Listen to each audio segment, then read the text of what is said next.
A segunda metade, eu estou lendo um livro que é o Pensa e Enriqueça, que eu já tinha lido há 30 anos atrás, e voltei a reler agora e peguei muita coisa interessante que eu achei muito legal e eu achei que valeria a pena bater um papo com vocês aí sobre esse livro aqui, que é o meu, tá até velhinho, ó. O meu é bem velhinho, é uma edição já mais antiga. Pense e Enriqueça, o nome em inglês é Thinking and Going Rich, em português já tem outro nome também, eu não sei, eu já vi outro título em português do mesmo livro parecido, uma outra tradução diferente do livro. Mas o que é legal dizer desse livro? Vamos falar algumas coisas aqui a respeito do livro. Foi escrito por Napoleon Hill. Foi escrito por Napoleon Hill em 1937. Cara, foi escrito há 83 anos atrás, imagina só. E como é tão atual, como faz tão sentido e como é tão importante essa literatura e esses princípios para a gente.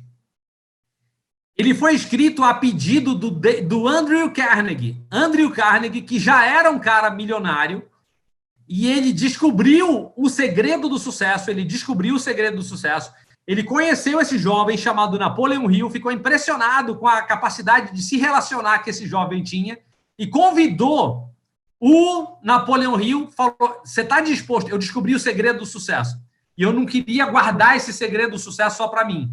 Só que eu tenho o meu segredo do sucesso. Eu queria ter uma afirmação se esse segredo do sucesso meu também é o segredo do sucesso de outras pessoas. Então, ele convidou o Napoleon Hill para estudar a vida de 500 milionários americanos durante 25 anos da sua vida. Então, e ele descobriu, e depois do Napoleon Hill passar 25 anos entrevistando 500 dos homens mais ricos dos Estados Unidos, ele chegou nos 13 princípios de geração de riqueza que batia com o pensamento dele, batia com o que ele pensava, né? Então, hoje, se fosse feita uma pesquisa igual a essa, ia ser um investimento de mais de 100 mil dólares para poder chegar na conclusão que está na palma da tua mão aí, que você vai comprar esse livro por R$59, R$60 na Saraiva, sei lá. Ou pela Amazon Books, hoje comprando pela internet. Foram entrevistados mais de 500 empresários americanos, Henry Ford, King Gillette, Thomas Edison, e Thomas Edison é muito citado no livro, Theodore Roosevelt, John Rockefeller, vários milionários americanos foram entrevistados nesse livro. E, pasmem, vários desses 500 milionários afirmaram que só tiveram êxito depois de aplicar as leis do Andrew Carnegie. Várias pessoas, olha só, ele descobriu a lei, ele descobriu o segredo, ele revelou o segredo dele, mas durante os 25 anos, várias pessoas aí eram jovens e foram pegando o segredo dele ao longo do caminho e ficaram ricos e foram entrevistados 10, 15, 20 anos depois. E falaram e afirmaram que só chegaram aonde chegaram por causa das leis desenvolvidas aí pelo Carnegie. Então, será que esse livro tem poder ou não? Será que Pense e Enriqueça tem poder de verdade ou não? Olha só, é absolutamente verdade que pensamentos são coisas. Ele fala que pensamentos são coisas, pensamento é uma coisa. Aliás, poderosa, e se conjugada a um objetivo definido, perseverança e um desejo ardente, podem se transformar em riqueza e podem se transformar em bens materiais. Os teus pensamentos podem se transformar em riqueza, os teus pensamentos podem se transformar em bens materiais. Olha só que legal. O mundo, eu não sei se vocês sabem, não está no treinamento, mas eu li aqui no livro, o mundo ele vive flutuando numa camada de éter.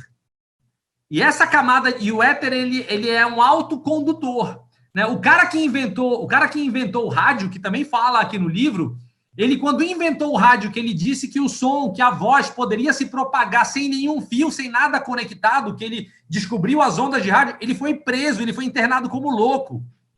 Por quê? Porque se propaga no éter e vai a coisa.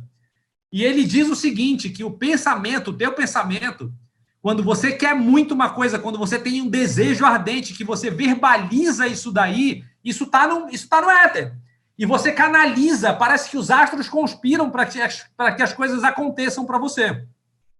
E aí tem uma história no início do livro que ele fala do Edwin Barnes. O Edwin Barnes é um cara que descobriu o poder do Pense e Enriqueça.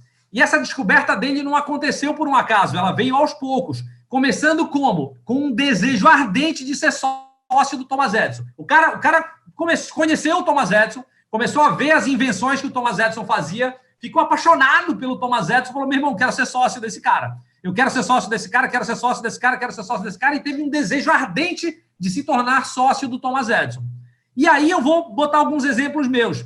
Eu era de classe média, meu pai quebrou quando eu tinha 17 anos de idade, tinha uma marca de roupa quando eu tinha 17 anos de idade chamada Fórum, quando eu tinha 19 anos de idade, chamada Fórum, que era a marca que bombava. Só que uma calça jeans da Fórum custava $100. $100 hoje a gente está falando de R$ 600. E era um salário mínimo, era muito caro. Era muito caro. Para mim era muito caro uma calça jeans da Fórum. E eu era apaixonado por essa marca, eu ia para a academia, eu passava na frente dessa loja que ficava na Rui Barbosa, entre Braz de Aguiar e Nazaré. Eu pegava um ônibus que descia na Gentil, eu malhava na 122, que era na Rui Barbosa, eu ia da Gentil até a 122, Academia 122, e eu passava todo dia na frente dessa loja. Cara, eu ficava namorando com as roupas de lá, e eu queria uma roupa de lá e eu não podia ter.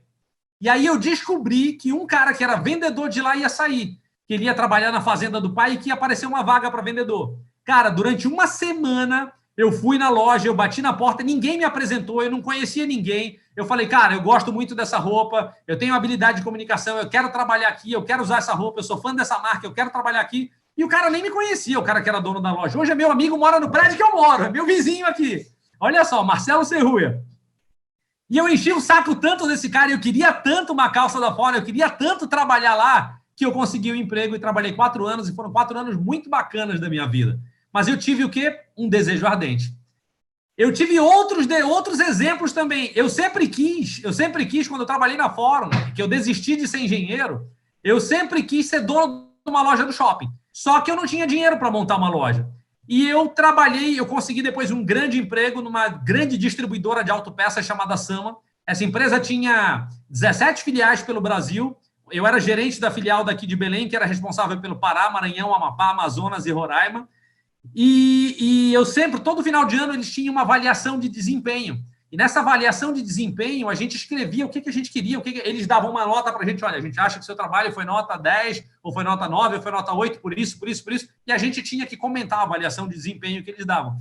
E eu sempre colocava lá, falei, cara, eu estou sendo subutilizado, eu sou melhor do que isso, eu quero crescer, eu quero prosperar, eu quero ser diretor dessa empresa, eu quero ir para São Paulo, eu quero, quando aparecer uma chance, me chama, me transfere para São Paulo.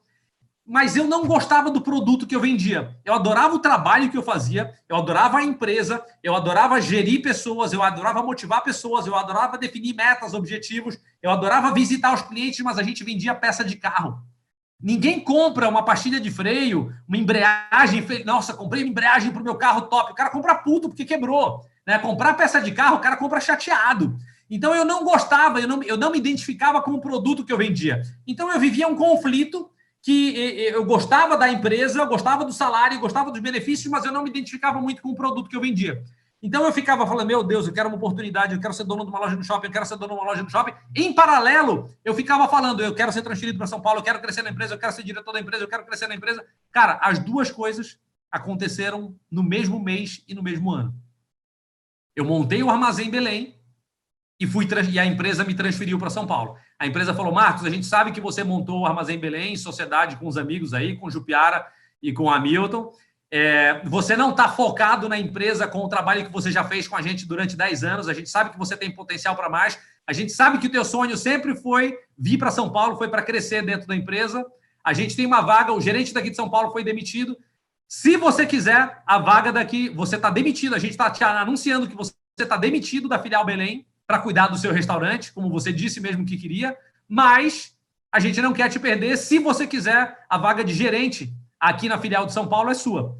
Como a gente tinha montado o restaurante e tinha pedido, a gente precisou pegar dinheiro emprestado, o restaurante ainda não estava dando lucro, eu não podia me dar o luxo naquele momento de ser demitido. E aí eu tive que aceitar ir para São Paulo. Então eu sempre quis ser dono de uma loja no shopping, aconteceu, e eu quis ir para São Paulo e aconteceu. As duas coisas aconteceram no mesmo mês. Então, cuidado com o que você pede, porque o que você pede, se você pede muito, se você tem um desejo ardente, se você tem essa vontade realmente grande, cara, essas coisas podem acontecer. A Lucinha queria cuidar de alguém, ela falava, eu quero cuidar de alguém, eu quero limpar merda. Aí apareceu meu pai doente para ela cuidar. Então até a gente tem que querer, a gente tem que saber o que a gente pede, né?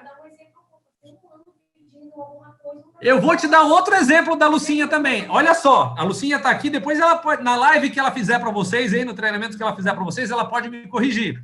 A Lucinha, ela estava cansada dos relacionamentos dela e ela escreveu um papelzinho, depois pede para ela confirmar para ver se é verdade.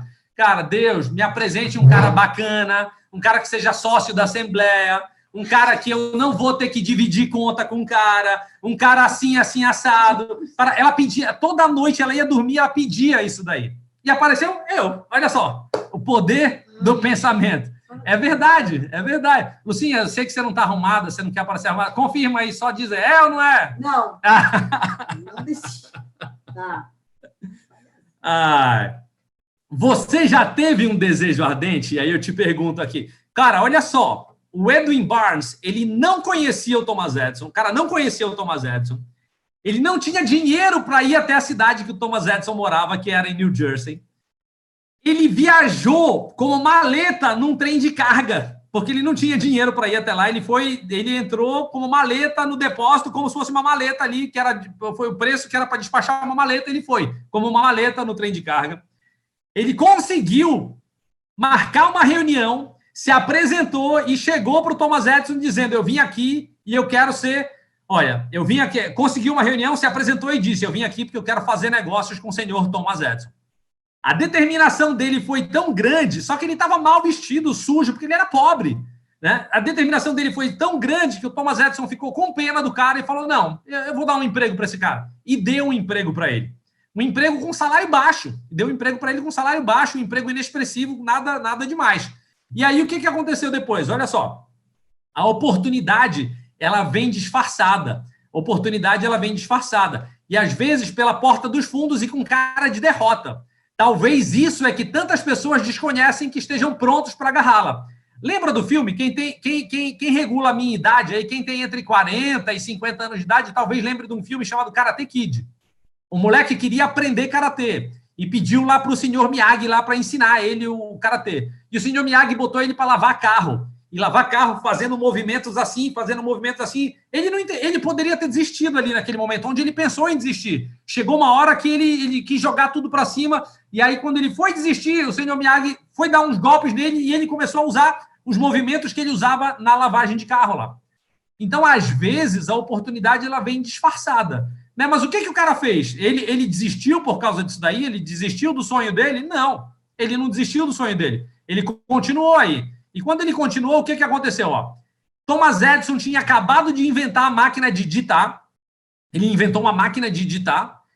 E os principais vendedores não acreditaram no invento de Edison. Não acreditaram que ela podia ser comercialmente, que eles iam vender.